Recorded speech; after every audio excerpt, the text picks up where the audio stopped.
की यहाँ आपको अपडेट करेंगे।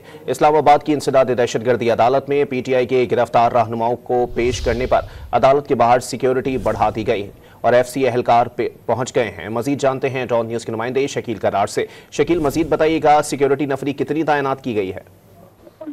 जी बिल्कुल, गुज़श्ता रात जो पीटीआई की मरकजी क़यादत और 2 रोज कबल 26 नवंबर 24 से जो 17 अफराद पीटीआई के मुजाहिरीन गिरफ्तार हुए थे, उनको अब तो थोड़ी देर के बाद इस दहशतगर्दी इस्लामाबाद की अदालत में पेश किया जाना है और उसके पेश नजर पुलिस एहलकार तैनात थे, लेकिन अब एफसी की मजीद नफरी तलब कर ली गई है, जो कि आता है अदालत के अंदर तैनात किया गया मुख्तलिफ जगहों पर, और उसके बाद तमाम पुलिस को जो वो अलर्ट कर दिया गया है।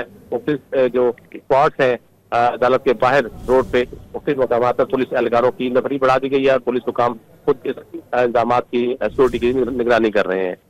जी बहुत शुक्रिया शकील करार।